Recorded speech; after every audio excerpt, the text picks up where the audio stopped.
Yes. Yeah. Yeah. And do you all agree with everything that that boss did all the time? No. No. No, but you had to do what the boss told you to do. Yeah. And that's Kamala's job. But I like to take credit for when the boss tells me I'm owning something and then I do it. Well, but at the same time, you get credit for doing it, but it doesn't matter. You know, if it turns out to be wrong, it's still the boss that's on the hook for it. So your claim is that Kamala Harris really wanted to seal the border, but she was prevented. No, that's not what I said at all. Joe Biden. He didn't say that. David, you're really good at trying to position things so you have talking points to go out with.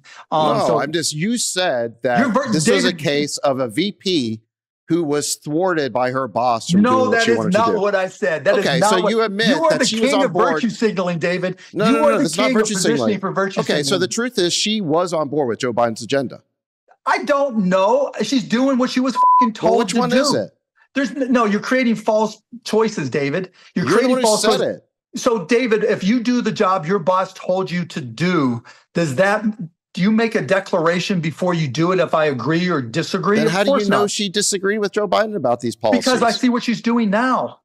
She called Trump's border wall un-American and medieval and mocked it. And this is before she became Biden's vice president. And right around the same time. So when she was in the Senate and Trump was trying to build the wall, remember Democrats tried to thwart that. They subjected him to years of litigation to prevent him from building that wall. And she multiple times was on record saying the wall was un-American, medieval, mocked, and so forth. She also compared ICE to the KKK.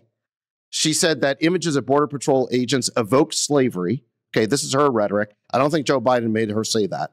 She suggested that we abolish ICE and start from scratch. Okay. And now she wants to talk about how tough she is on the border. It's ridiculous.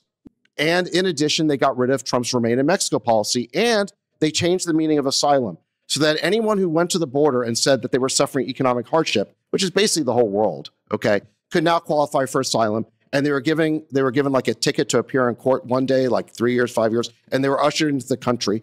And then there were like nonprofits working with the Biden administration to put them on buses. David, I agree that they screwed up all over the country. I agree they screwed up on the border. I'm not this arguing is more with than you a on that. screw up. No, fine. They screwed up. All right, guys, so we got to talk about Trump deranged billionaire Mark Cuban, who has taken on probably one of the hardest jobs in the world, which is to defend Kamala Harris. And boy, oh boy, oh boy, oh boy, oh boy, I got to tell you guys, this guy is jumping through some serious mental gymnastics in order to defend Kamala Harris, because as a billionaire who has bought and sold Kamala Harris like a prostitute, he has a vested interest in making sure that she gets elected, okay? Because he wants to be SEC commissioner, right? He wants his own power and control. So he's willing to lie and to gaslight in order to get what he wants, okay? As you guys saw at the beginning of this video, this guy was a total mess when confronted on the facts about Kamala Harris's role at the border, okay? This guy wants to have his cake and eat it too, like the rest of the Kamala Harris apologists, by saying that, well, she shouldn't take any responsibility for the wrongs and the bad things that happened with the Biden administration. She could control anything. She was VP, right? She was so weak, while at the same time, she is the most powerful VP in American history because she casted 33 tie-breaking votes, which is 10% of all the tie-breaking votes from vice presidents in American history, okay? The woman was extremely powerful in her position, and apparently people like Mark Cuban want us to believe that she had all these amazing positions that she has right now, like, for example, closing the border, right? She doesn't actually believe in open borders, despite all the things that she said before in the past while running for president as a Democrat back in 2019. And that she didn't use her power as VP to tell Joe Biden that, hey, it's not a good idea to open up the border the way that he did, okay? You can't blame her for that because she just had to do whatever Joe Biden told her to do, and that was it, right? She had no power at all, okay? But all the good things of the Biden administration, she should take credit for, which means there's really not much she can take credit for because there's not much good that the Biden administration has done, okay? So they're stuck with basically trying to deflect and to say that Kamala takes no responsibility whatsoever for what happened with the Biden administration. She couldn't do anything at all, which again is funny because if she had no influence over the Biden administration, considering the fact that Biden's not running the country, then why the hell should she be president of the United States, right? If she could not stage a coup against Joe Biden years ago, okay, if she could not take over that administration, then I don't think she's qualified, right? That in and of itself is all I need to know about Kamala Harris's qualifications, okay? Because if she was competent, okay, if she had the cojones that is necessary to lead the United States of America, she should have been running the Biden administration. But then again, Joe Biden says that she was, right? Joe Biden came out and said, hey, we gave her a ton of assignments because she could have done everything as vice president that I did as president. He said this, okay? He said this multiple times, right? So the leftists, they're having a hard time distancing Kamala Harris from the disaster of the Biden administration. But it's always fun to listen to people like Mark Cuban try, right? Try to do so and fail because it's basically an impossible task.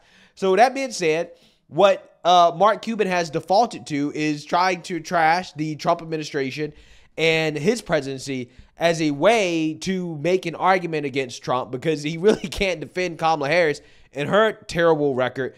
And that is what I want to react to here on the All In podcast, in which Mark Cuban is going to debate the rest of the billionaires on his podcast about Trump's presidency. So without further ado, let's get into it. How would you think about the 4 years that he was president? In hindsight, what would you say was done well? What would you say was done poorly? Just those two things. I think the way he dealt with the zeitgeist isn't the right word, just the vibe of the country was really, really, really bad. I think the hate that he conveyed, I think the fact that what he tweeted negatively, so companies didn't know what was coming next. He tweeted negatively about me. He tweeted negatively about other people. I thought that was a real bad thing. Bruh, this is literally mean tweets. That's literally what it is. Okay, listen, he's not saying that the economy was bad, that the border was wide open, Trump started any new foreign conflicts, anything like. He's not giving real criticisms. What he's saying is basically that Trump tweeted out mean things.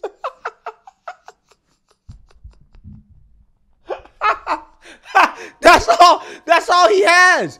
That's all he has. What do you think were some of the negative things about Trump administration, right? You would think that since Trump's so bad, right? Trump bad. You would think that this guy would come up with some substantive criticisms of the Trump administration having to do with policy and results, right? But this man starts out with, well, the vibes were bad, right? And the first thing that you say is that the vibes were bad as your criticism of the Trump administration, then you know that the 4 years of Trump that we had were pretty damn good, right? They were pretty damn good. If your first criticism is, well, he tweeted mean things about me, you know that things were pretty well under Trump. You have nothing. Mark Cuban has absolutely nothing. But listen to this guy. Listen to him.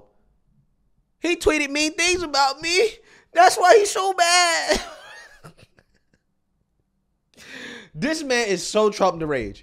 And it's so obvious. It's so obvious what's going on here. This guy was damn near a Trump supporter back in 2015 until Trump told him, no. I don't need your advice, right? You can't buy me the same way that you buy these other politicians. I don't need you, basically. And ever since then, Mark Cuban has been hurt, right? So now he has bought Kamala Harris because Kamala Harris sold herself to him like a prostitute, okay? Because that's what a vast majority of these politicians are. They're just prostitutes in suits, okay? And he's probably going to get some position in her administration. And now he's out here pretending as if he's somebody that we should listen to in regards to his criticisms of Trump. When, again, the first thing that comes out of his mouth in regards to the criticism of his administration is that the vibes were bad, as if vibes pay the bills, right? Vibes don't pay the bills, okay? Vibes do not improve the livelihoods of the American people, okay? But, this is what they're running on, right? The Kamala Harris campaign, they're running on vibes, okay? Vibes and no mean tweets. Amazing. When the BLM protests happened and turned into riots, when they went into Minnesota, He was like, when the looting starts, the shooting starts. Who the says that as a president? Well, a good leader says that, right? I mean, Ron DeSantis, I think he basically said that when the hurricanes hit and you got all these people that try to loot. Well, yeah, you got to tell them, listen, if you try to loot, they're going to be severe and probably fatal consequences, right? That's leadership, okay? That's how you stop the looting, okay? That's how you stop criminals from committing crimes, consequences. And so we had more people die during riots during his term than Biden by a long shot. Listen to this clown trying to basically blame Trump and his rhetoric for people dying during the BLM riots, when the BLM riots were left-wing riots, right? These were riots that were supported by Democrats. Democrats were the ones out here celebrating this and inciting the violence, not Trump. Trump tried to stop it, and he was called racist, right? He was called racist and a bigot for trying to stop the BLM riots, right? That is what happened. Again, but according to Mark Cuban, it's his fault that people die under the BLM riots, not the left-wing extremists or the Democrats who incited the riots. Again, it's amazing. It's absolutely amazing. And I think he misrepresented where he stood in terms of being anti-war. If you go back to 2019 and look at the war in Yemen, there were hundreds, at least 100,000 people plus died. And there was a bipartisan resolution to say, we're not selling any more to the Saudis. We're not selling any more weapons to the Saudis. And a bipartisan resolution, including Mark Meadows and Rand Paul and others, said, passed it, and it went to his desk. And he said, we're still going to sell these munitions and these weapons to Saudi Arabia, even though these people continue to die. So when we talk about it's not all that much different than Ukraine. Well, I mean, it's very different from Ukraine in the sense that Yemen is not a nuclear armed country, right? It's one thing to sell weapons to support a proxy war that is against a country that's not nuclear armed, right? Versus giving weapons to a country that we really have no bilateral military alliance with whatsoever. And they're trying to fight a nuclear armed nation, which could end up in a very bad situation if nukes are used during this war, right? I think those are two different things. Furthermore, I think part of the reason why Trump vetoed that war powers resolution against them is because Obama was very active in Yemen as well too, but Congress didn't try to formally rein him in the way they did with Trump, right? They tried to do that multiple times with Trump when it comes to Yemen and Iran, but they didn't really do that with Obama, although Obama greatly expanded U.S. involvement in the Middle East, okay? I mean, this dude was bombing the Middle East all over the place. But the only thing they had for Obama was strongly worded letters, okay? That's all they had for Obama. So Trump rightly saw it as disrespectful because it was. Lo and behold, Trump's out of office, Biden's in office, and we're still conducting these operations in Yemen. And have they tried to rein in Biden? Where's the war powers resolution against Biden to rein him in, right?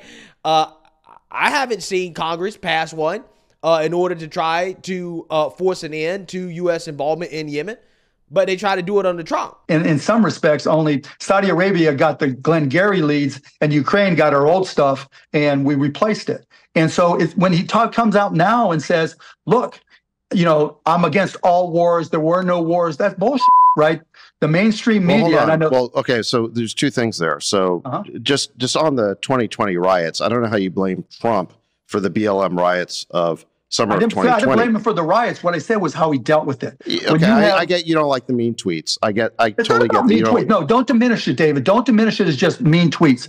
People pay attention to what happens. And when you have people whose lives are at stake. I think it's far worse to actually have riots going on in the streets. That's what needed to be controlled. How many people he wanted to send in the National Guard to Minnesota. It was actually Waltz who rejected the National Guard. He had no problem. And there were plenty of ties between Democratic activists and the BLM organizers of those riots. Time magazine did a whole story on that. I'm not saying he's at fault that the riots happened. Yeah, but I can't believe that you're using the riots throughout the summer of 2020 as an argument against Trump when it was the left. No, I think what he's saying is the leadership that he shows is of low moral character. And what type of leadership is Biden showing, right? I mean, look at all the riots that have happened in this country under the Biden-Harris administration. What type of leadership have they shown? It's been piss poor because we've had more political violence in this country than we've ever seen in the history of this country over the last 4 years, right?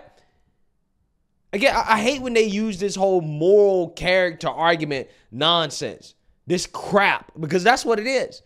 They pretend as if Democrats are holier than thou, okay, that they're good people. And it's like, no, they're not good people. They're totally fine and they're totally okay with political violence when it suits their goals. I mean, we've had assassination attempts on Supreme Court justices. And I'm supposed to believe that the people that supported these riots that have caused chaos and destruction across the country are somehow of high moral character, right? But the guy that says, hey, we should have some deterrence in place to prevent these riots from getting violent, okay, and looting and stealing from happening. I'm supposed to believe that the people that support the chaos and destruction are of higher moral character than the guy that tries to prevent it? Like, come on now. Come on. Did he do anything right, Mark? Well, wait, I'm not done with the wrong stuff. Oh, okay. But wait, there's more, right? Okay. Let's go back to the foreign policy for a second. Trump is correct that he did not start any new wars during his presidency. You agree with that, right? That no new war started, or he didn't start any? He didn't start any. He was like the first president in 20 years not to start a new war. Well, he inherited some for sure. And he inherited Syria and Afghanistan, and he wanted to get out, and the generals didn't let him. And there wasn't really a war that happened in Turkey. And then when we got shut down, he didn't. No, there wasn't really a war. I'll agree with that. He didn't. That's his argument, is that he did not start any new wars. Yeah. So you seen that, you heard that. Okay. Trump deranged Mark Cuban, right? When asked about the negatives of the Trump administration, what he has, the first thing that comes out his mouth is mean tweets and vibes, right? He said mean things about me, therefore he a bad president, right? Again, this guy is such a con artist, man. He really is. He really is, okay? This guy is so hurt. He's so hurt that he couldn't exercise influence over Trump and his administration the same way that he can right now with Kamala Harris, right? And now he's pretending as if, you know, Kamala Harris is so great, Trump's so bad. But when asked about what about Trump that was so bad, again, he starts talking about a whole bunch of things that have nothing to do with the actual results of his administration and what happened during his presidency. So again, it really shows you how these people have nothing when it comes to Trump except derangement. That's all they got. So let me know what you guys think. Make sure you like, comment, and subscribe. Most importantly, share a Black conservative perspective. Peace.